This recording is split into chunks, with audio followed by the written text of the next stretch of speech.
A lot like the lemur guy, my story is about the 6th grade, but unlike him, I'm totally calling people out using their real names because these bitches are why I told a lie and why I got in trouble. So the whole deception thing, let's see, in the 6th grade, I was a gymnast for about 10 years.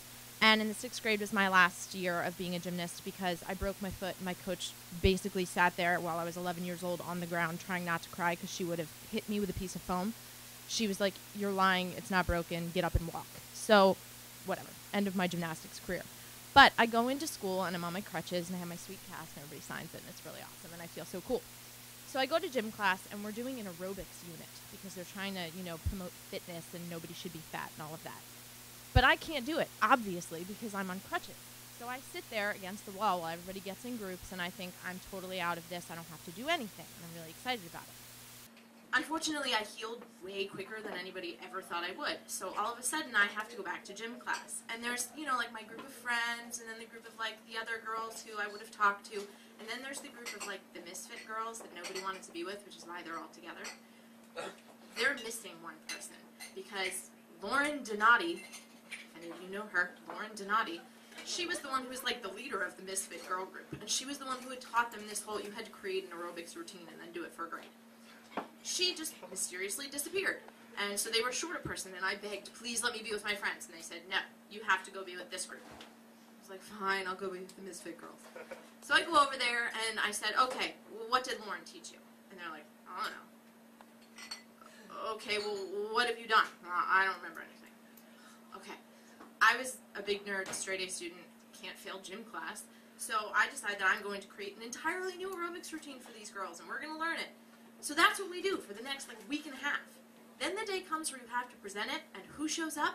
Lauren Donati.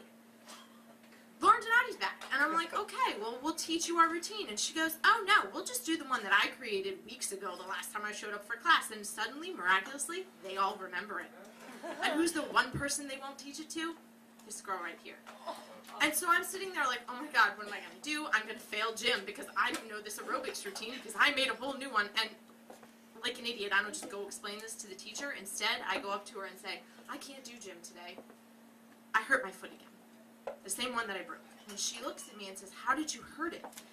And I said, "Well, when we were walking into school today, my sister, because she's so mean, she's a big 8th grader and I was a 6th grader, she tripped me.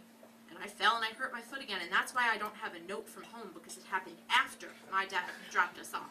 Because I was smart, so I knew, how they try to prove this. I think I'm totally home free here." And she's like, "Oh, okay, well, you go sit out, and then we'll come up with an alternate project for you." And I'm like, "Good, okay, I'll still get my A, I'm good." I kind of forgot that this was 5th or 6th period, and that my sister had the same gym teacher at the end of the day.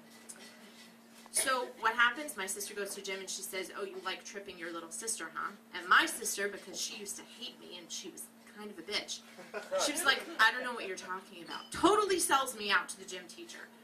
So she comes home all smug that day, and she's like, "You are so in trouble." I'm like, "Why?" "You lied." I'm like, "What are you talking about?" "You lied to the gym teacher. I know you did. She talked to me, and I told her that you were lying." And I was like, "Oh, God, what am I going to do?" "Well, that's okay. I'll work it out with her." And she goes, "No, she's going to call home." And I froze. I'm like, "What do you mean she's going to call home?"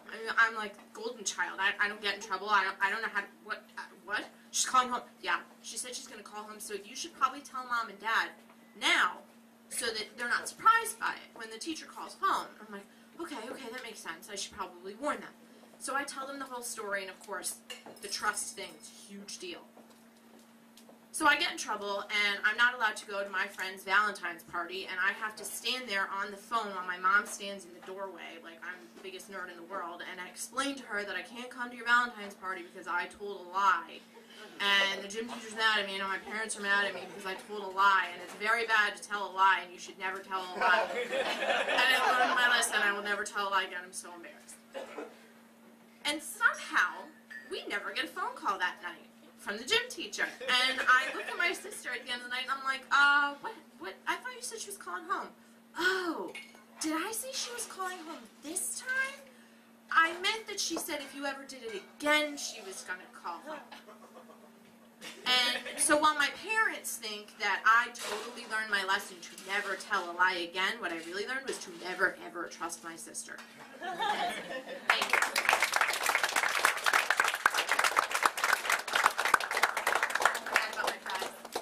I was thinking don't leave fingerprints.